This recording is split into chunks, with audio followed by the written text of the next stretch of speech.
I'm at the point where I cannot count Joey Logano out. Every time I do, the fan base does. The 22 pulls off a must-need win scenario. I still believe Larson is the heavy favorite to win the 2024 championship, but it is now difficult to ignore what that 22 team has done throughout these playoffs.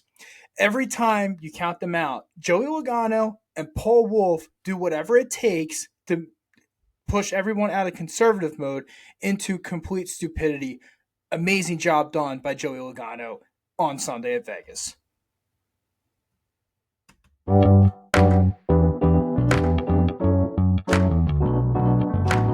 Powered by Riverside.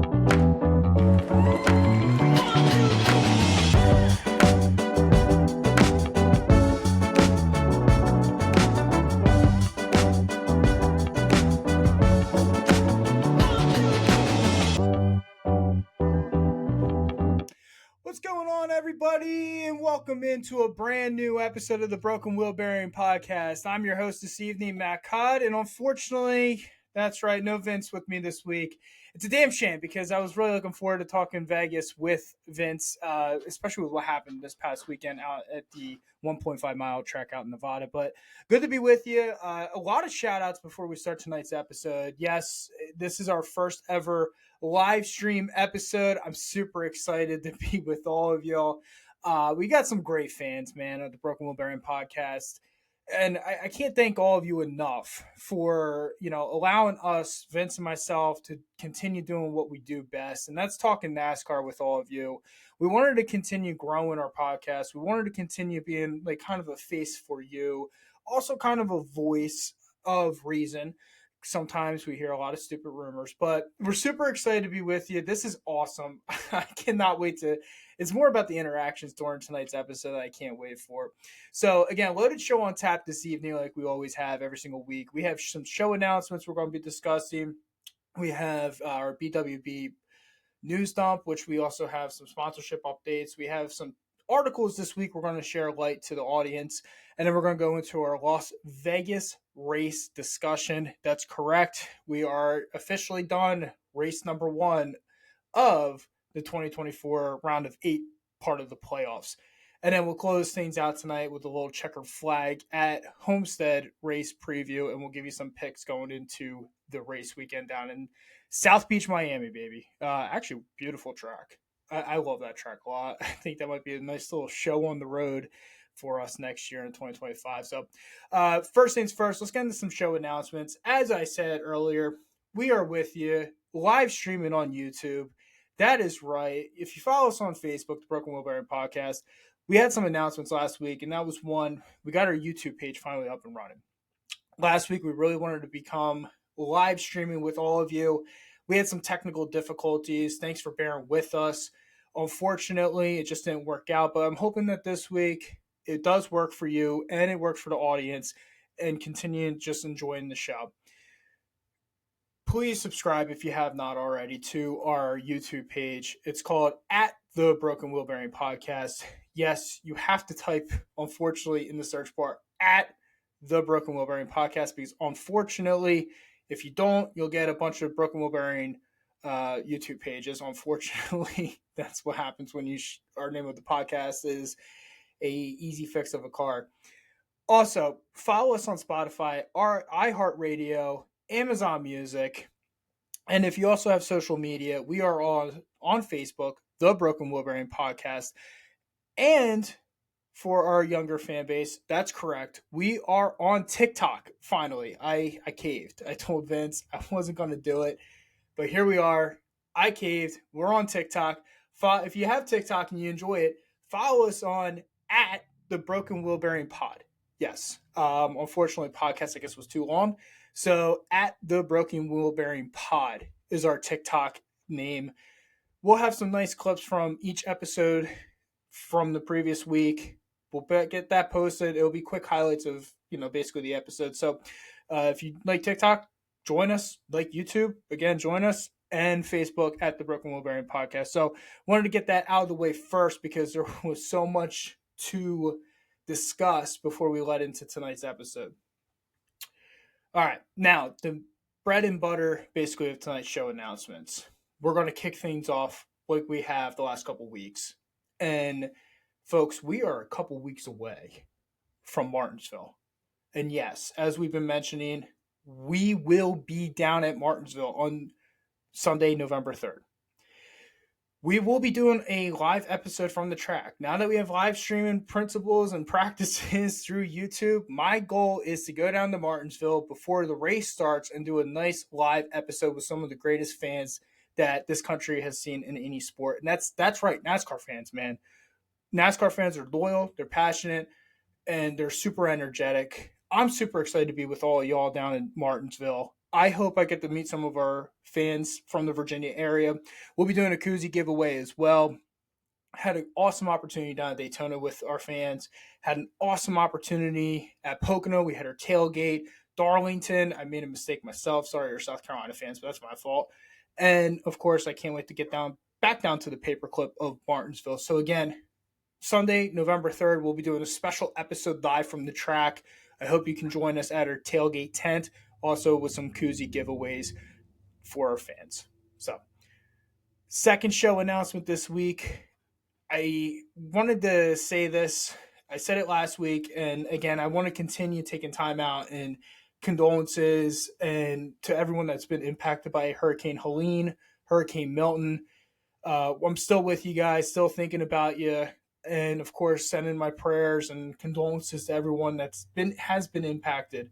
Like I said last week, unfortunately, prayers, they're not going to pay for a new house or something like that.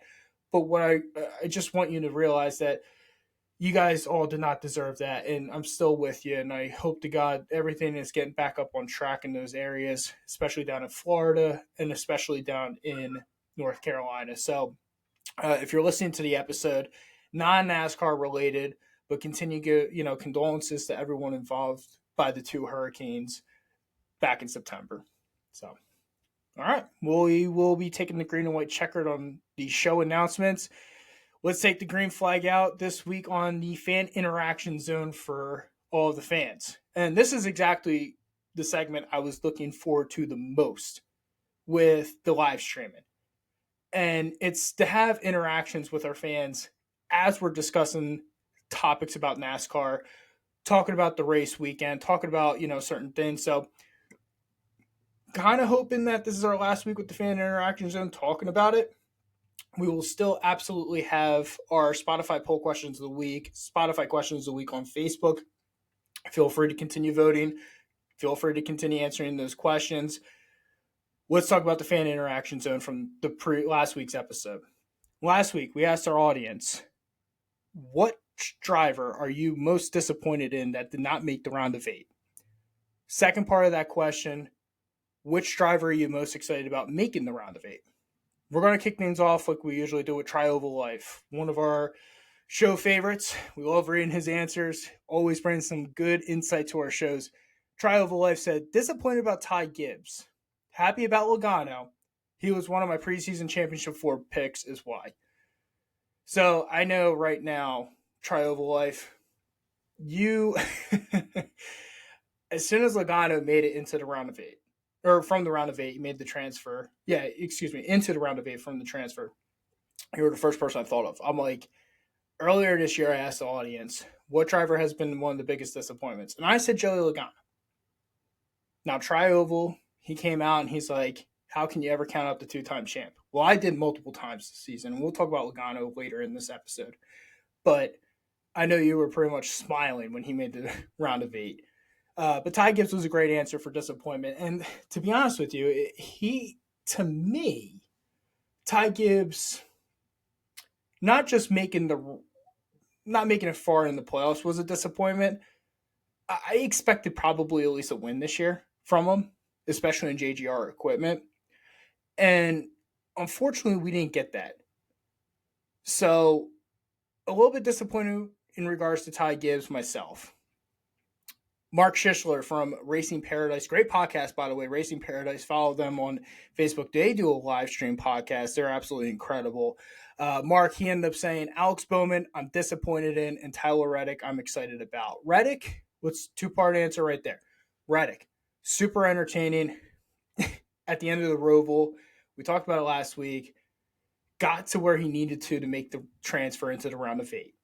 Granted, winning the regular season points championship was something that was, he kind of banked on, but absolutely incredible job by Tyler Reddick last week at the Roval. Alex Bowman, to me, I agree with Mark. Alex Bowman was the biggest disappointment that did not make the round of 8. And the reason why, he did everything he could right, except for they had a mechanical flaw and a mechanical error. And for the way that he lost that, it sucks. Because again, he's had an absolutely, to me, he was absolutely incredible this playoff run. He was better than what I expected. So I agree, Mark. Alex Bowman, disappointment. And Tyler Reddick, I'm excited as well because he was also my pick over the summer to be the champion. We'll get into Reddick in a little bit too. Spotify poll question of the week. We all know that anything can happen in the NASCAR playoffs. But did Kyle Larson assert himself as the heavy favorite to win the 2024 championship after his win at the Roval? 70% of our fans said yes. Kyle Larson, the win at Roval, ends up setting it up where he is absolutely incredible. He's going to win the championship. 30% of our fans said no. And for the 30% of the fans, if you're listening to us live and you said no in regards to Kyle Larson being the heavy favorite after the win at the Roval, feel free to send us a chat because I want to hear from you. And the reason why I want to hear from you is because there's a driver that snuck into the round of 8 that I think is going to stop this run. And we'll talk about him in a little bit. An answer, Trial of a Life, again, thank you for all the communications that you send, but Trial of a Life actually brought up a very interesting point to our Spotify poll question of the week. He said 2021 Larson won the Spring Vegas race, Bristol Night race, and the Roval. Up to date, he won all of those races in 2024. So something to think about as we get closer to that championship 4. I'm a big trends guy. You guys know this. I love analytics. I love trends. And for me, looking at this trend, I have to say one thing.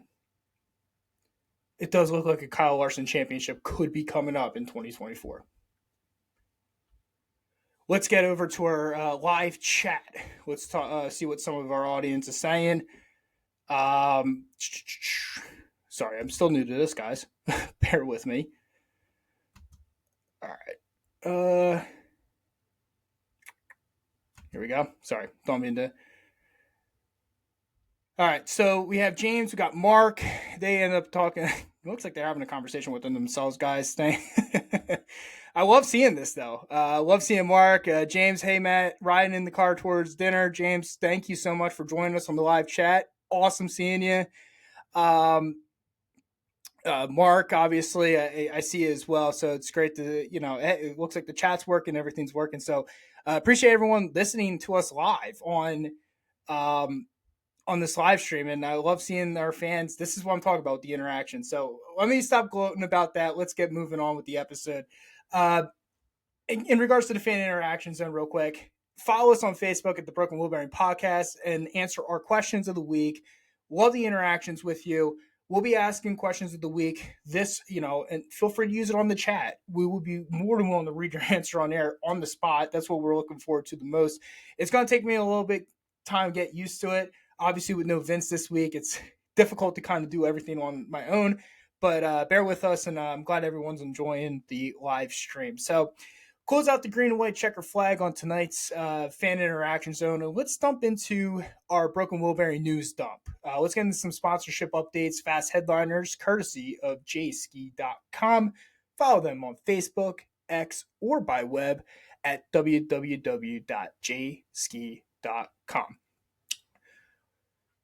Update number 1, Travis Mack will no longer serve as crew chief for the number 16 Colleague Racing Chevrolet, and that was effective immediately. Darian Grubb will serve as the number 16 crew chief this weekend at Las Vegas Motor Speedway with driver Shane Van Gisbergen. So Darian Grubb was the crew chief with Shane Van Gisbergen this past weekend at Vegas. Phoenix Raceway unveils NASCAR Championship Weekend countdown clock at Phoenix Sky Harbor International Airport. Listen, I have family that lives in Phoenix, Arizona. I went out. I'm a diehard Eagles fan. I've talked about this a lot. My wife and I went to go to the Eagles Cardinals game in 2022. We flew in from Philadelphia to Phoenix. We got an opportunity to basically explore the airport, explore the city, and I'll tell you, Phoenix, for anybody that's complaining that the championship race is in Phoenix, I'll tell you right now, the city itself does an amazing job with massive events. They do an incredible job with massive events. And even like having this countdown clock at Phoenix Sky Harbor International Airport, when they hosted the Super Bowl a couple years ago, they had a Super Bowl clock in the airport as well. So it was really cool to see that. I'm super excited about the enthusiasm at Phoenix in regards to the championship race. And we're almost a couple weeks away, man. We really are. Update number 3, BJ McLeod plans to continue part-time schedule in 2025. Update number 4, Ryan Ellis moving to DGM Racing full-time in 2025. DGM Racing is excited to announce Ryan Ellis as a full-time driver for the 2025 NASCAR Xfinity Series season. Ellis will make his debut at the family-owned racing organization based out of Lake Walls, Florida, in the season opener race at DGM Racing's home track, Daytona. Baptist Health enters multi-year renewal for NASCAR Craftsman Truck Series partnership at Homestead Miami Speedway. Update number 6, Mark, Racing Paradise. I saw you guys post this up. You guys all know how excited I am about William Sawalich. That's right, folks. William Sawalich moving up to the Xfinity Series full-time in 2025 with Joe Gibbs Racing. I love the move. I love the prospect just because of the age. Let's see what he does now at the Xfinity Series. Kind of seems like he's moving up the Jesse Love route. I'm super excited to see what William Sawalich can do in Joe Gibbs Racing equipment in the Xfinity Series. And update number 7, Ryan Truex rejoined Sam Hunt Racing for Xfinity Series race this weekend at Homestead. Closing out the headliners, one more headliner, and I posted on our Facebook page, the Broken Wheel Bearing Podcast. Dale Jr. is going to be running a Budweiser late model number 8 paint scheme at Florence in a couple weeks and at various events in 2025. Folks, if you haven't seen the video, it's brought back so much nostalgia and so many memories. For the love of God, can we please get an MLB All-Star Game collab with the number 8 Budweiser and Dale Jr.? So those are our fast headliners this week. Again, courtesy of jski.com. Follow them on Facebook, X, or by web at www.jski.com. So, a couple articles this week I want to discuss with the audience. Let's start off with article number 1, and that's Rackley War and Kevin Harvick Inc. enter partnership for the 2025 season. Article is courtesy of Racing America on Motorsport Wire. Rackley War has forged a new partnership with Kevin Harvick Inc. that will focus on continuing to build and elevate the organization's NASCAR Craftsman Truck Series and late model programs. The partnership will bring together Rackley War co-owners Willie Allen and Curtis Sutton with multi-time NASCAR National Series champion driver and car owner Kevin Harvick. Both Kevin Harvick and his son Keelan will join Rackley War Super Late Model and Pro Late Model programs for the 2025 season. The NASCAR Cup Series champ will also serve as a consultant to the team's NASCAR Truck Series program. Dawson Sutton, a developmental driver for Rackley War, will transition into a full-time campaign in the NASCAR Cup Craftsman Truck Series starting in 2025, as announced on Thursday, driving the number 26 entry. Rackley co-owner Willie Allen, his statement on the team up. Teaming up with Kevin Harvick is a game changer for us at Rackley War. His experience as a champion driver and owner brings an incredible amount of knowledge that will help elevate our truck program to the next level. Having Keelan and Kevin join our late model team next season is just as exciting. We're not just building a partnership, we're building a future. There's no doubt this collaboration will drive success, and I couldn't be more excited for what's ahead. And again, article is courtesy of Racing America via Motorsports Wire. So I'm going to ask the audience who's listening to us on live stream tonight, anyone that's listening to us on iHeartRadio, Spotify, Amazon Music, if you're not with us tonight, obviously on the live stream, feel free to reach out to us on Facebook. And we're going to ask everyone what their thought about this collaboration is. To me, this collaboration is incredible. I like Kevin Harvick coming back into the sport and doing some ownership with Rackley War. I think Kevin Harvick Incorporated was one of the better truck programs, especially with Ron Hornaday. I think that Kevin Harvick, similar to like Brad Keselowski, they're always forward thinking, very innovative. It's a really good move. It elevates the truck series, another truck series program from a dumpster fire, which it has been for a couple of years now, with a little success, into maybe, not year one, but maybe year 2, year 3, year 4 into better elevation into a legit truck program.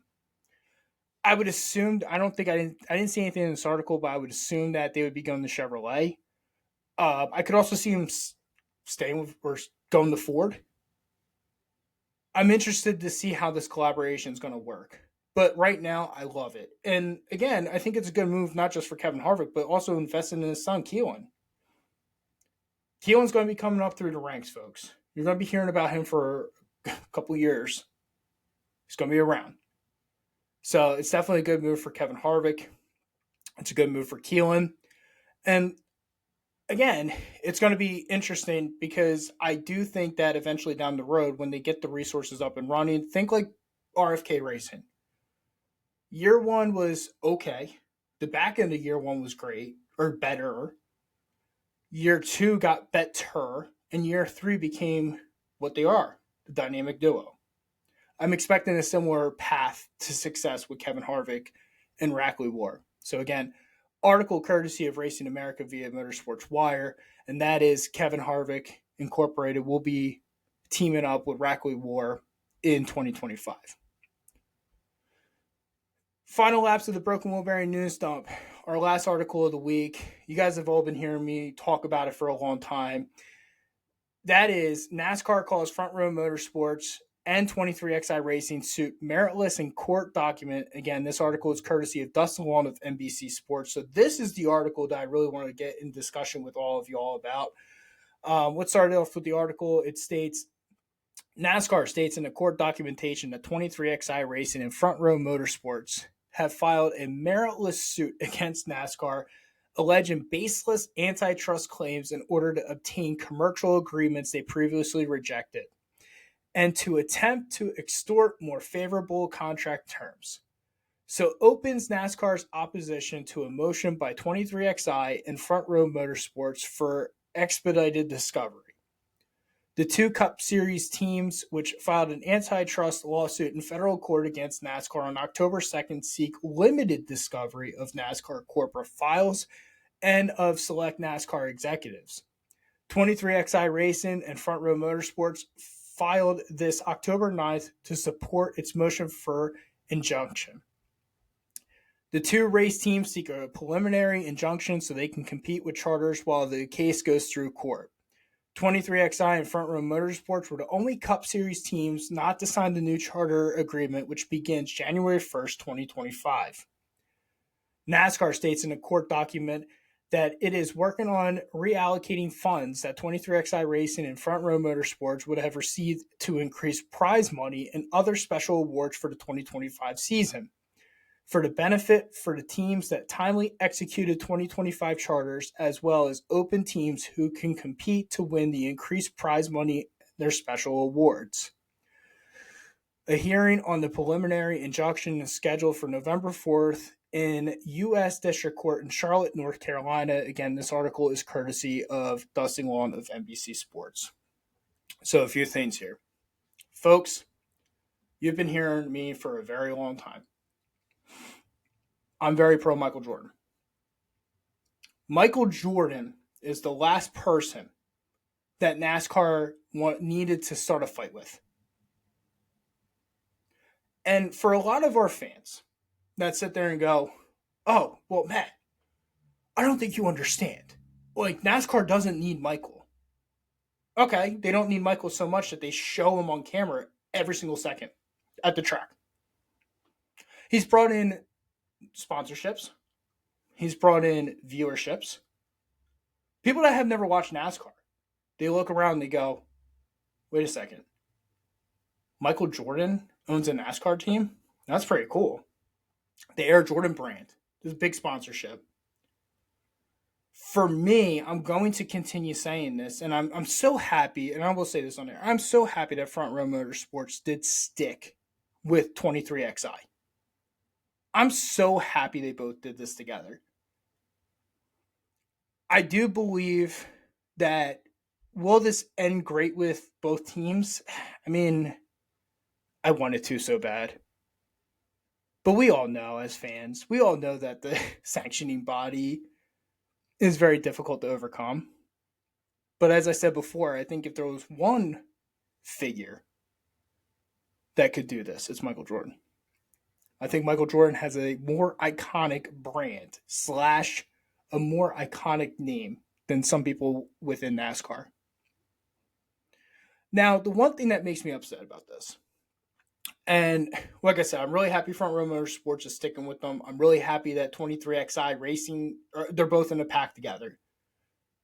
I wish, though, and I talked to Vince last week about this, I wish more teams kind of stuck with them. What do I mean by that?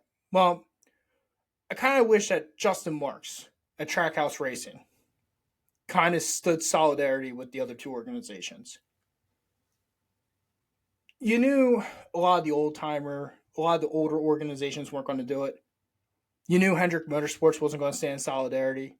You knew Joe Gibbs probably wasn't going to stand in solidarity, even though 23XI is a Toyota partner. Sometimes I feel, and again, the fans, the attitude, I love everything about the garage. I do. But sometimes we have this old school mentality of, well, they didn't earn their stripes. They need to earn their stripes.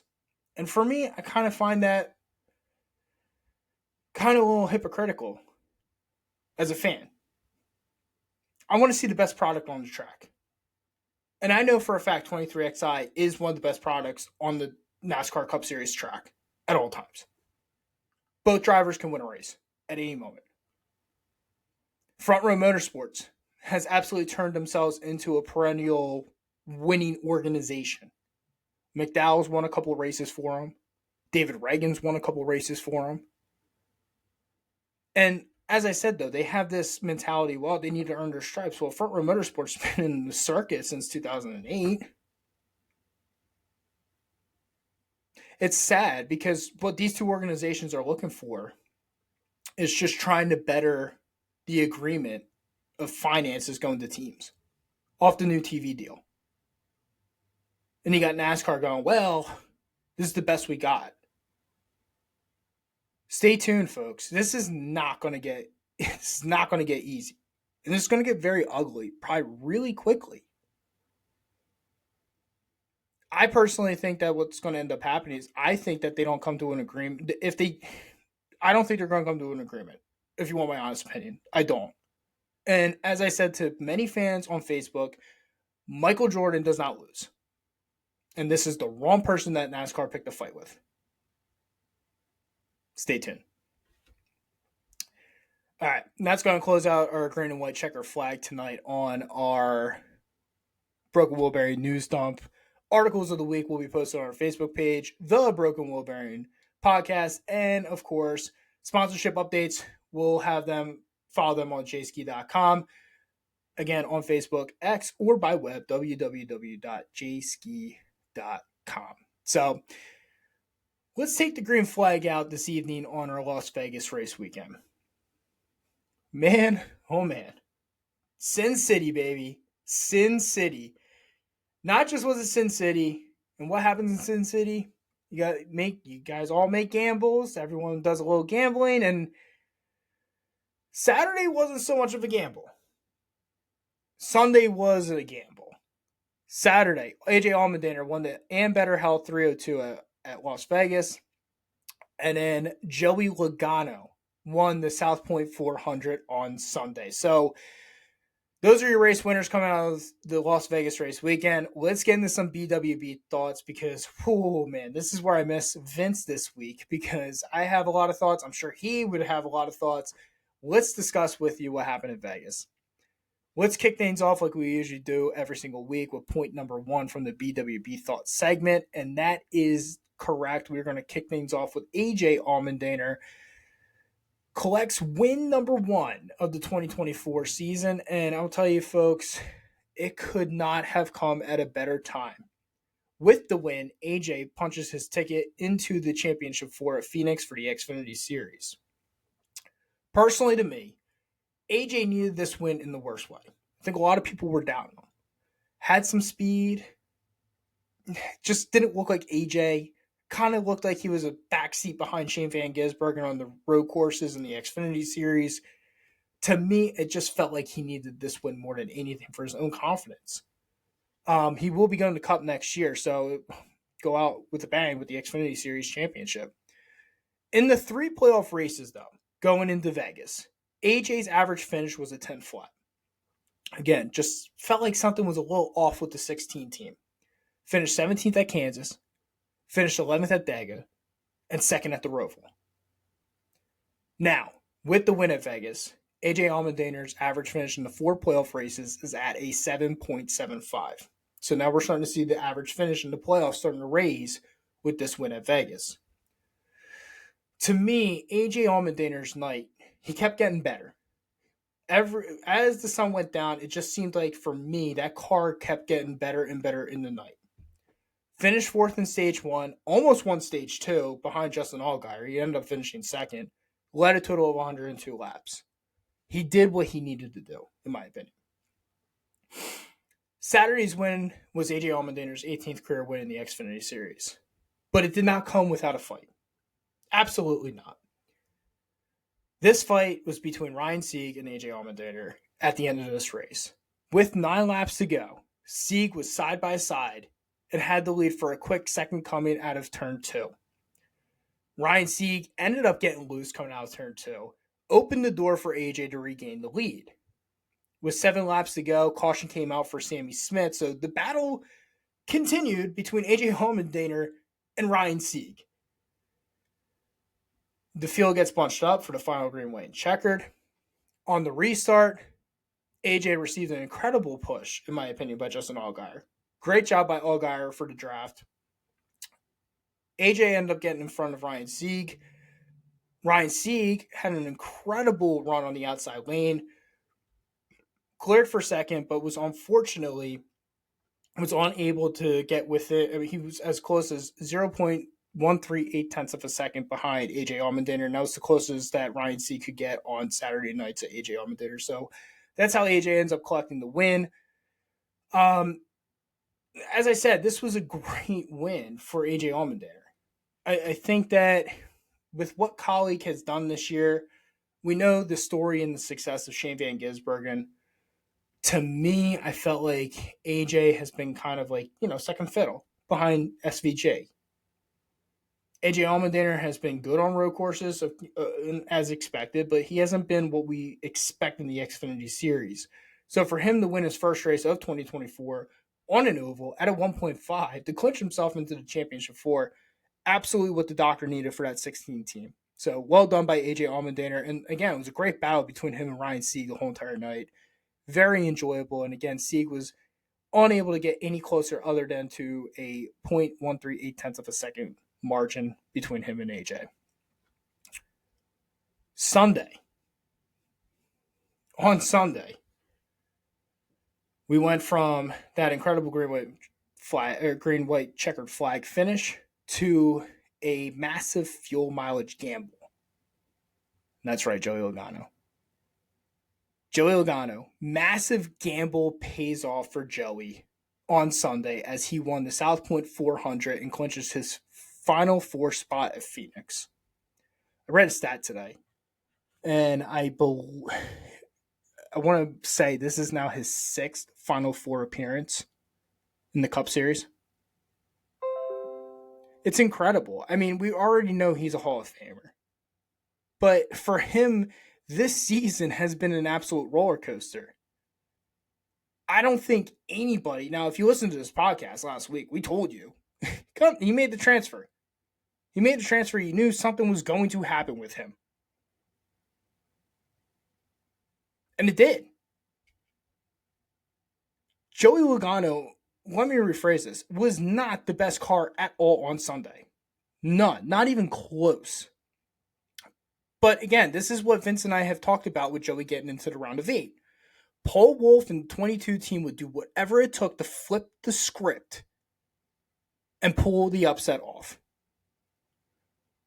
This is how Joey Logano won earlier this year at Nashville. Play the long game and see if it pays off. Pack the car with fuel and see if it pays off. As mentioned, it did for them on Sunday again. Joey Logano passed Daniel Suarez for the lead with 6 laps to go. By the way, great run by Suarez. Suarez was kind of on a weird, different strategy as well.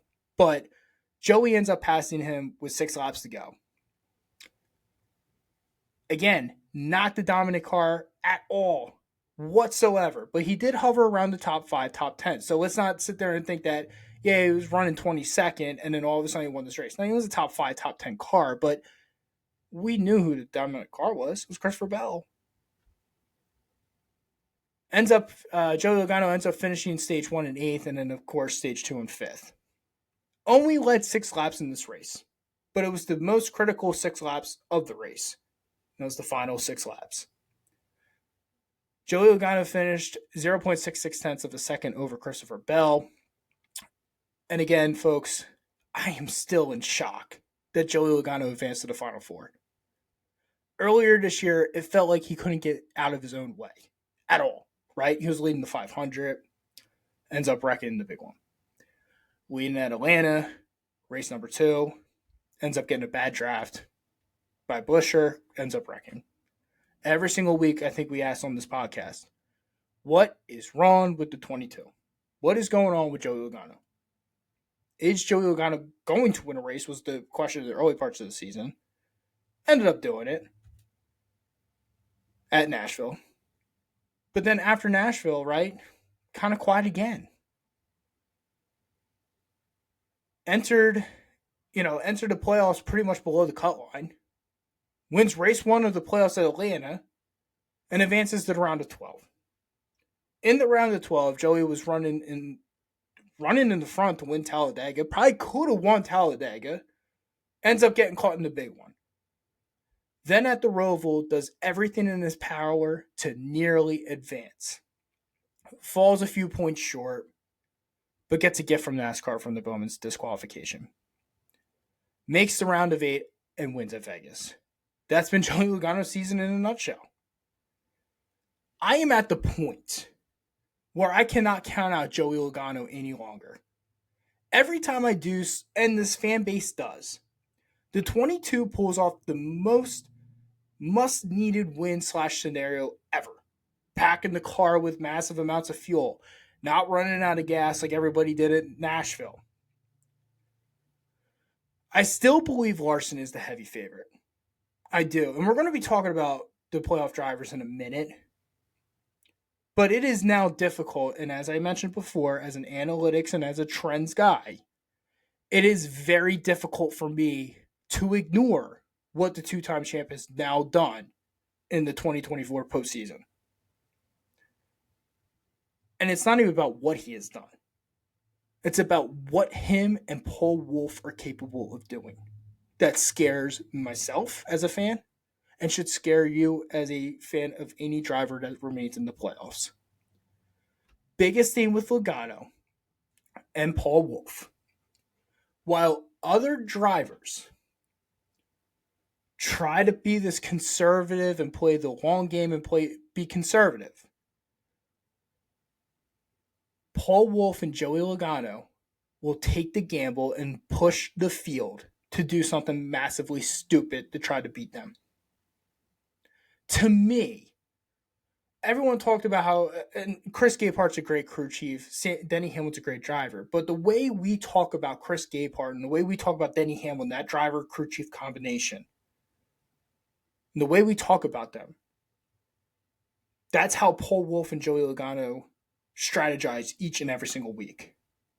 This is why the 22 making it into the round of 8 was massively dangerous for everybody else. He's won this race a couple of years ago in 2022, folks. He did. He did it again. I didn't think it was going to be that type of win for Joey Logano. I thought that was going to be at Martinsville. But round of applause and credit to where credit's due. Joey Logano, Paul Wolf. Again, they pulled the inevitable off. Absolutely incredible job by both of them. Topic number 2 coming out of the Vegas race weekend. That's right, Christopher Bell. We talked about Joey Logano not being the best car of the day on Sunday at Vegas. Well, the best car on Sunday was Christopher Bell. Man, oh man, he did everything right to win this race on Sunday at Vegas and came up 0.666 tenths of a second short of punching his ticket to the Final Four. Won the pole for this race, had race-winning speed, and unfortunately was out-strategized by Joey Logano. Won Stage 2 on Sunday, led a race high of 155 laps. Couldn't have asked for a better day for the 20 team. The only thing they did not do was win the race. I will say this. After he came up short, Christopher Bell, it was good to finally see some emotion from that group. Christopher Bell seems like a quiet, kind of a humble guy. I'm not really going to be mad.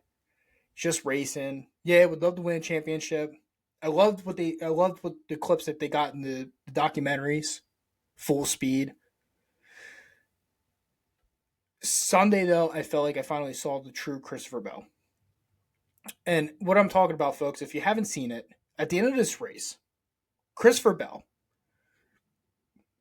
ends up coming up short and legitimately flips out. And the rest of the 20 team is like, well, Joey, Christopher, we'll get it. No worries, we'll get it. All that type of stuff. Great run today, all that type of stuff. But you saw Christopher Bell's anger. He was pissed. And rightfully so. Joey Logano, again, does this fuel mileage. Ends up winning the race. Every crew chief on pit road is going, that's not going to work. And it worked. And C. Bell, him and Adam Stevens had a good strategy. And just came up 0.666 tenths of a second short. It sucks. I think what sucks the most right now is what is the fans' opinion on Christopher Bell this season in the playoffs?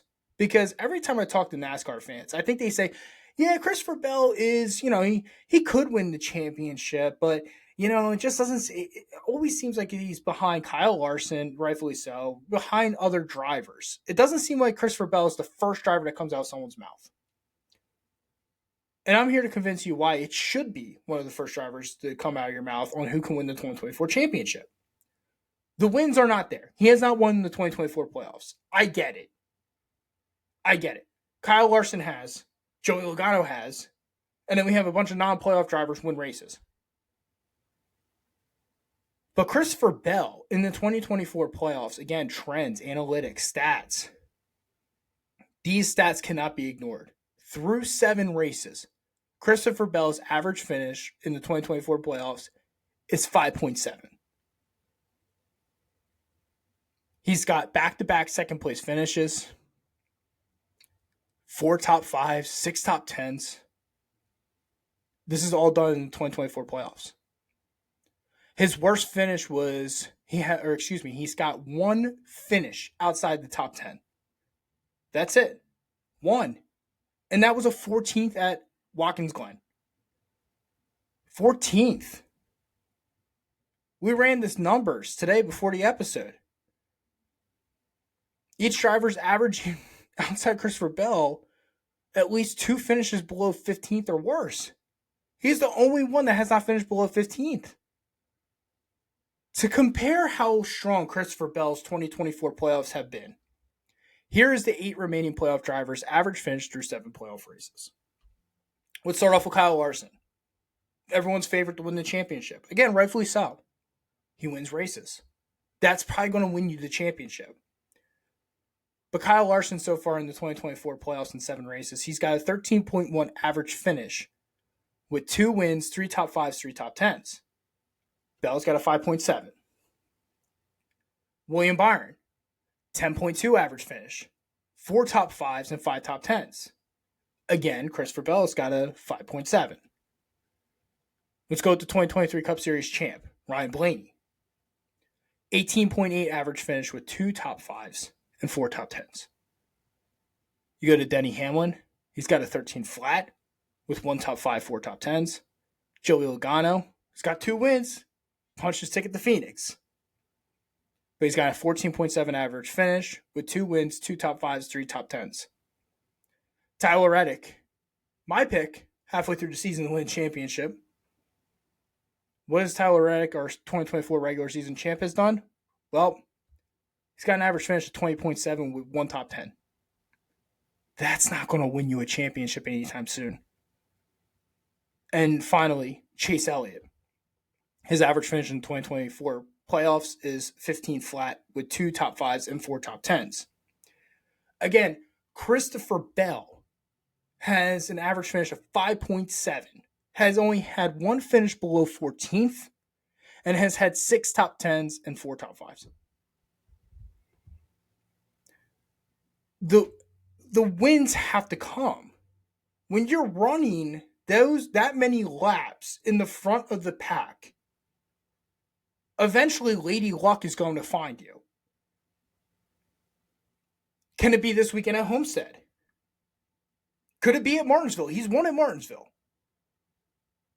And he's won at Phoenix earlier this year. I have a strong feeling that I think we're starting to kind of figure out who our Final Four is going to become.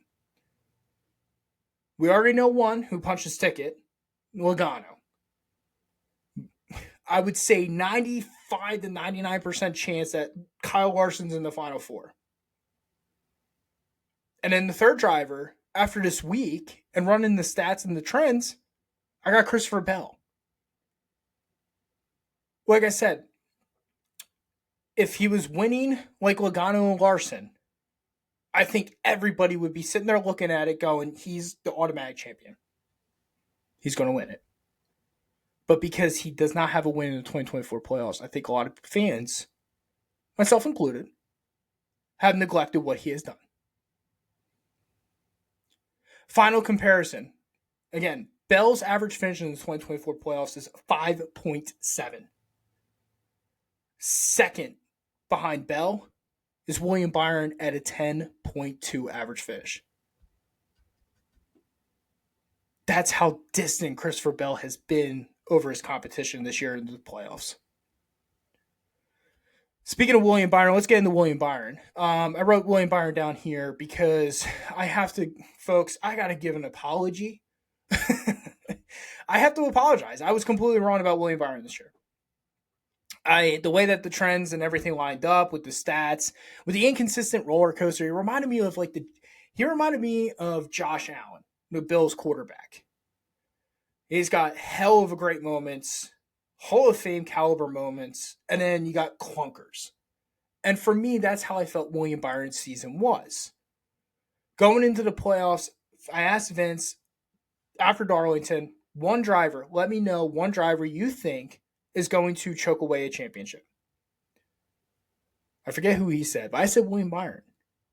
And man, oh man, have I been completely wrong about the 24 team over the last 4 weeks. Massive shout out to the driver of the 24. Finished this race in 4th, but finished stage 1 in 4th and stage 2 in 3rd.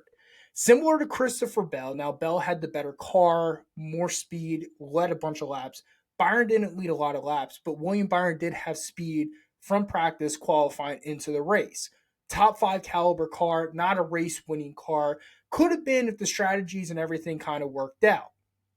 Well, like I said, I was completely wrong. I said he was the guy to look out for on upset alert. And I will say, at first, it started looking correct with how shaky of a start to the playoffs it was for William Byron. William Byron in the first round finished 9th at Atlanta, 34th at the Glen, and 17th at Bristol. got close to the cut line at Bristol, but didn't really get within distance. I think once halfway through Bristol, I think we were pretty much good with William Byron advancing. Now, what William Byron has done over the last 4 playoff races has to be examined. We talked about how great Bell has been, and of course, throughout the whole stretch of the 2024 playoffs. But William Byron, after the round of 16, has been just on par with Christopher Bell, and has been incredible. Kansas finished third. Talladega, he finished third. The Roval, he finished he finished second at Kansas, third at Talladega, third at the Roval, and fourth at Vegas. I apologize, I misread that. Again, it was second at Kansas, third at Talladega, third at the Roval, and fourth at Vegas. He has raised his average finish through 7 playoff races to a 10.2, and that's why we see Byron second behind Bell in average finish in the 2024 playoffs. To me, that's a remarkable stretch. Remember, we have 2 outlier races. The first one's Talladega. Anything can happen, anything can go on, and then you got the Roval. We know William Byron is a good super speedway racer, and he's a good road course racer. But it's the variables. Some things happen, especially at Talladega.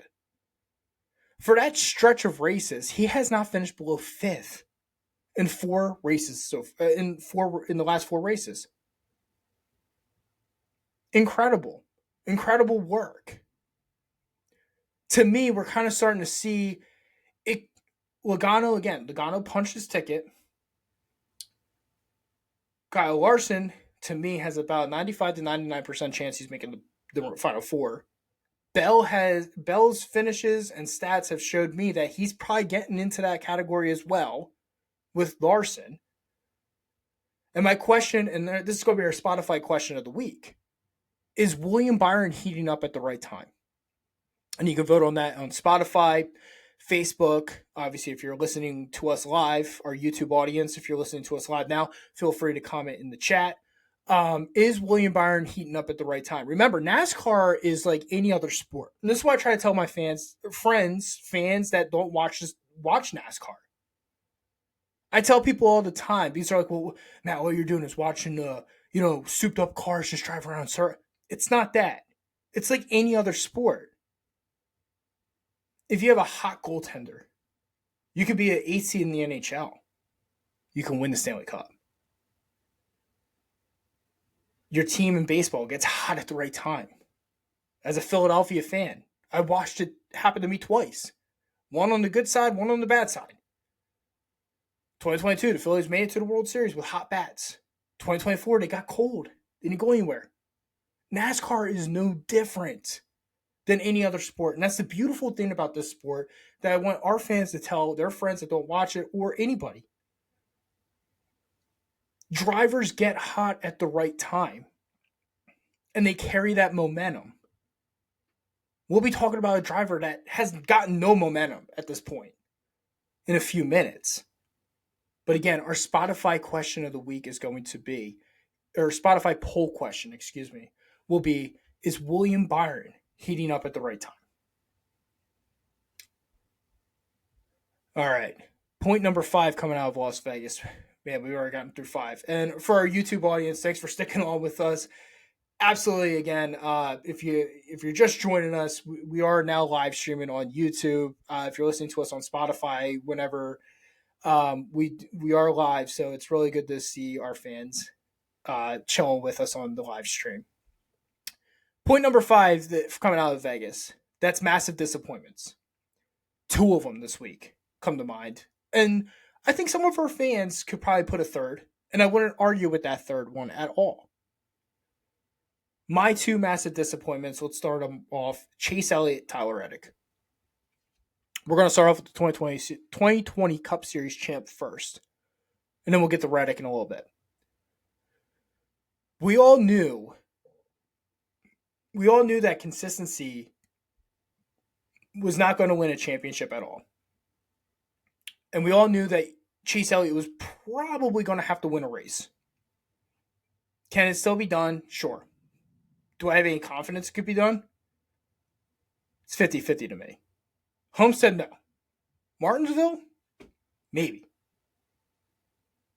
But I will say this. It has been a total career nightmare for Chase Elliott at Las Vegas. A total nightmare. All the wrecks, the runner-ups. I mean, 2020, the sprint race 2020 comes to my mind. Ends up winning both stages. Ends up wrecking with like 20-something laps to go in the middle of the lead. Chase Elliott to me was interesting because he had speed in the car early in that race. Started 18th after a bad qualifying effort, which again, that's on par with what the 9 has done all season. Ends up climbing up to 8th, but doesn't collect any stage points, finishes stage 1 12th. Okay. So when I talked about Paul Wolfe forcing teams not to be conservative, him and Joey Logano, to me, the most conservative team in NASCAR right now, and has been all season, has been Chase Elliott. Now, granted, his win at Texas was a very aggressive move. And I will say this, I loved what I saw from Alan Gustafson and Chase Elliott on Sunday at Vegas. They came down pit road and they chose to do a 2-tire pit stop, which, again, is very unusual for the 9. They're usually like, well, 4 tires, a fresh tank of fuel, and you're off. They're very conservative with that. And I think today in NASCAR, with the way the system's set up, with the playoffs, with wins and get in, I don't think you can do that anymore. You're gonna have to pull a very, very aggressive move, and the 9 team has showed us that they can do that. They did it at Texas. That's how they won that race, and that's how they got in the front. Right call by both Alan Gustafson and Chase Elliott. You need to find a way to win a race at this point. Next restart, though. Chase started to slide back a little, was battling Martin Truex Jr. Tyler Reddick came into the picture, came in way too hard. Chase tried to back out since Martin Truex Jr. basically thought he was just racing him and Chase Elliott, rightfully so, because Reddick pulled an aggressive move on the high line. And disaster ended up striking. Both the 45 and the 9 both were collected, and same with the 6 of Brad Keselowski. I have Chase Elliott fans that listen to us, and they were kind of like, man, that's like Martin Truex Jr.'s fault. Like, what do you think? I don't think it's Truex's fault at all. But what really wasn't, it was, I watched the replay again. If you're listening to us live, feel free to put it in the chat. Was it Truex's fault? For me, it wasn't. I mean, I felt that the 19 was definitely driving in regards to thinking that he was racing the 9. 45 came into the picture. Chase Elliott even admitted it in his in the post-race interview. The 9 tried to do the right thing by backing out. Unfortunately, there was nowhere to back up to. Both got collected. Chase ended up finishing 26 laps down in this race, 33rd while collecting no stage points. So Chase Elliott at this point to me is in must-win situation. Alan Gustafson and Chase Elliott showed you that they're willing to do anything to go win that race. And for me, I love what I saw at Vegas early in that race. They were there to win. They knew that points weren't going to get them any further. Does a strategy like that happen at Homestead for the 9? It's going to have to. At Martinsville, it definitely will have to if they don't win Homestead. The second driver that was involved in that wreck, and that's Tyler Reddick, felt that the 45, to me, had a textbook start to the race on Sunday. He won stage 1. Felt to me, though, he got a little impatient with some of the strategies that were going on. He came down, 4 tires, all that type of stuff, started a little mid-pack.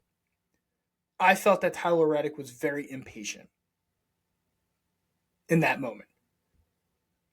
And that impatience eventually is what took him out of the race. Now, granted, I will say this. I mean, for all of our fans, wherever you're listening, to see a car flip like that at Las Vegas was very, very odd. But it's just, and again, it looked like he just hit the curb properly and ended up getting over. It was just very odd. But as soon as you knew that car flipped, you knew the day was over for the 45. The saving grace for them was that they ended up winning stage 1. Now, just similar to Chase Elliott, you won the regular season championship. And the regular season championship points are unfortunately pretty much gone at this point. He banked on them, had a horrible 7-race stretch in this playoffs, won top 10, an average finish of 20.7 as earlier mentioned. Tyler Reddick has been the epiphany of disaster in these playoffs. And I'm going to ask this to all of our fans, wherever you're listening to, and it'll be our Facebook question of the week. Is winning the regular season championship worth it at this point? Is the regular season championship worth winning at this point? 2022, Chase Elliott won the regular season championship. Now, granted, he also bagged a win at Talladega in the playoffs. Nearly missed the playoffs. Listen, nearly missed the Final Four. Or not, he didn't miss the playoffs. Nearly missed the Final Four. If you go back and watch that Martinsville race where the Hail Melon happened, look at the points. Chase Elliott was very close to being cut. Very close. Martin Truex Jr. Tyler Reddick is very similar to last year's Truex. Truex won the regular season championship in 2023. One top 10. Tyler Reddick is very projected to be very similar to 2023 Martin Truex Jr. Like I said, it brings me to my question. Is winning the regular season championship worth it? Some people, and I'm excited to hear these answers because I think some of these people, for me, I'm going to say no. I think that you got to be in survival mode at all times. You got to be a team that's willing to, really put all their. And sometimes I feel like when you win the regular season, well, we get 10 points. We're good. We're good. We're good. We're good. But like Reddick's case, I mean, he really kind of banked on having them in his back pocket for the last couple rounds and nearly escaped. Eventually, the clock strikes 12 o'clock on Cinderella. And that's what happened with Martin Truex Jr. last year. Can't continue bailing yourself out. So, it's interesting where Tyler Reddick is at. Now, granted, we go to a track this week that Tyler Reddick's had some success at. Fits his driving style.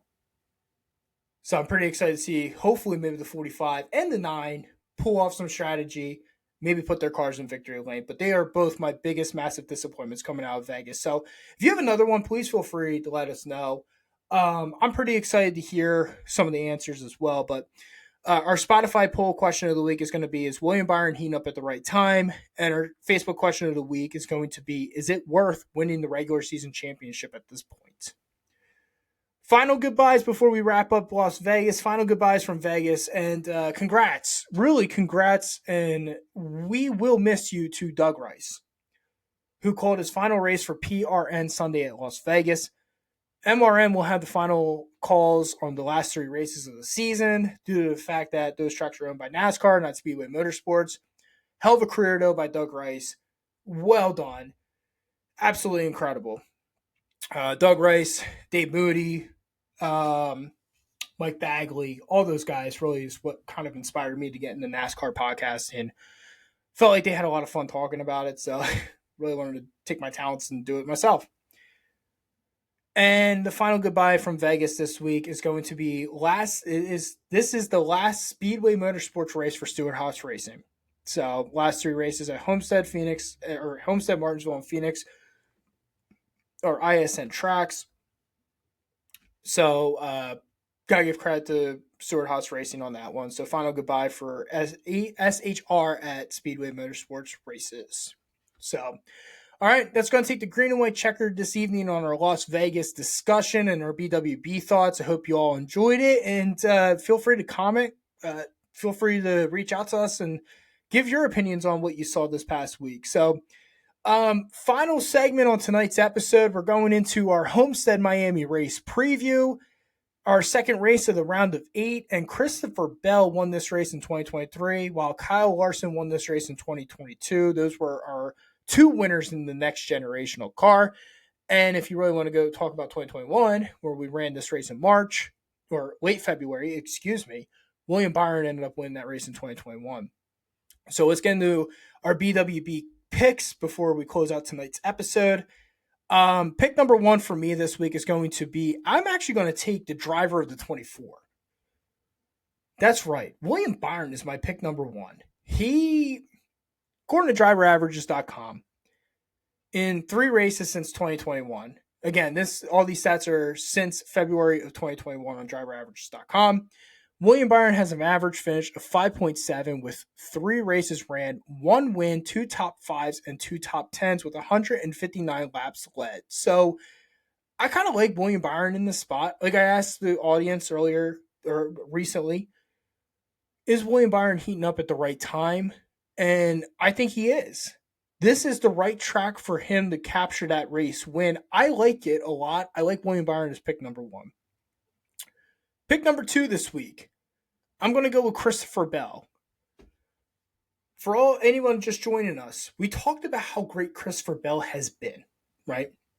Average finish in the 2024 playoffs has been a 5.7 through 7 playoff races. Well, Christopher Bell won this race last year. In 3 races since the start of 2021, he's got an average finish of 10.7 with 1 win, 1 top 5, and 1 top 10 with 30 laps led.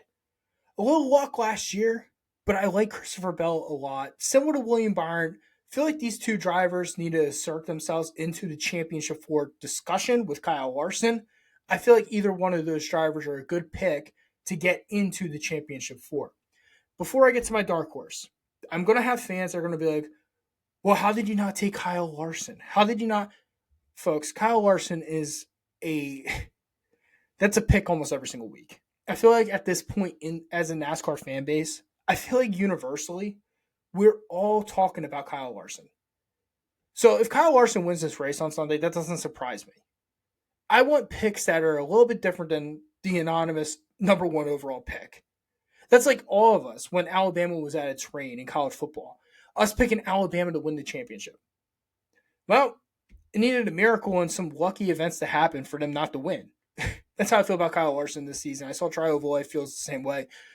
But I like William Byron. I like Christopher Bell. Those are my 2 picks of the week. I'll give you one more pick, and then I'll give you a dark horse. Not Kyle Larson related, but I'm going to go Tyler Reddick for my 3rd pick. In 3 races at Homestead since the start of February of 2021, Tyler Reddick, according to driveraverages.com, has an average finish of 13.3 with 2 top 5s, 2 top 10s. The one thing that is a little concerning for how much success he had at this track in the Xfinity Series, and considering how well this track suits his driving style, he's only led in 3 races. He's only led 1 lap in the Cup Series. So he's there, but again, as mentioned, they're going to need to pull a strategy off because historically they have been awful at Martinsville. If they're going to get advanced to the Final 4, this is the week that they have to pull that strategy. So my 3 picks this week are William Byron, Christopher Bell, Tyler Reddick. Dark horse time. My dark horse this week is going to be Austin Dillon. And now, shocker. Everyone's sitting there going, what the hell did Austin Dillon to warrant your pick at Homestead? Well, here it is. DriverAverages.com. Again, since the start of February of 2021, Austin Dillon in 3 races at Homestead Miami Speedway has an 8.7 average finish with 1 top 5 and 2 top 10s. In those 3 races, he has not finished outside the top 20. He currently ranks among active drivers. He is 3rd in average finish according to driveraverages.com at Homestead Miami. So if you want a little dark horse, you want to win a little gambling money, I'm not saying Austin Dillon's going to win this race, but I do like Austin Dillon to be a lock for a top 15, probably a top 10. I would say a top 15 lock, but top 10. So, again, BWB picks this week, and we'll put up Vince's. I'm seeing Vince on Thursday. Really excited to see him. So, I'll have Vince's pick and my picks up on Facebook on the Broken Wheel Bearing podcast. And what we'll do is we'll have our picks. Like I said, my picks right now, William Byron, Christopher Bell, Tyler Reddick, and I love as my dark horse. I love me some Austin Dillon. I'm a trends guy. Give me them stats. So before we break it down, let's check out our chat from everyone who followed the live stream on air. And let's talk about some people who brought up on the chat. James, I'm sorry. As I said, folks, I'm still trying to learn this chat. James ended up saying sunny Miami this weekend, hopefully a good one. I agree with you. To me, James, Homestead Miami is one of the most beautiful tracks, I think, on the circuit. It's colorful. It's beautiful. Always feels like a warm, especially in the fall, it always feels like it's nice and warm to watch that race. That's how I feel when I watch the Buccaneers in the playoffs or any sunny team, especially living in outside Philadelphia. It gets really cold. Mark from Racing Paradise posted on the chat. Also, I forgot to post Dale Jr. and Budweiser back together in the famous 8. We got you, bud. That was really awesome announcement. Again, that is a late model paint scheme. I think that's absolutely beautiful. Like I said, let's please do a collaboration together with the MLB All-Star Game and Budweiser. Would absolutely love it. Dave checked in on our YouTube chat. Dave said, Frankie going full time. That's right. I forgot to mention that in the in the news dump segment. You guys all know we went to Pocono for Muniz watch, and now Frankie Muniz going full time in the Craftsman Truck Series. So if they're at Pocono, we will be up there the whole weekend. Just an FYI. So, and then I'm going to see if we have any more comments to share on air with our fans.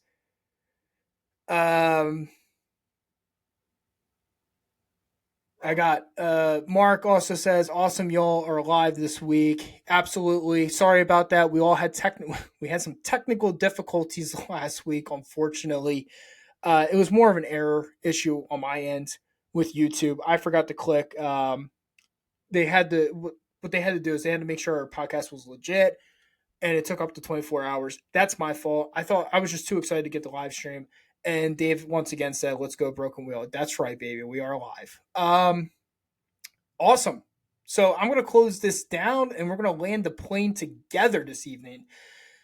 So with everything that just happened in tonight's episode, with our new live stream, with all of our social media presence at this point, I just want to take some time out again, like I did in the beginning of the episode. I wanted to take some time out and just really thank every single one of you that has been a massive supporter of this podcast.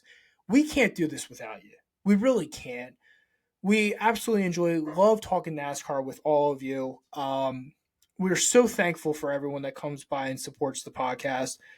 We appreciate everyone who follows us on Facebook, the Broken Wheel Bearing Podcast. We're super thankful now with our live stream. So when we come down to Martinsville, we can definitely do a live stream episode. So with all that being said, follow us on YouTube at the Broken Wheel Bearing Podcast. Subscribe to us. TikTok, we are on at the Broken Wheel Bearing Pod. Facebook, the Broken Wheel Bearing Podcast. And of course, live streaming every single week. With all that being said, folks, enjoy your wonderful Homestead Miami race weekend. If you're going to the race, enjoy. It should be beautiful. As James said, checked in on with the weather. And with all that being said, deuces, have a wonderful night. We'll chat next week. Good night.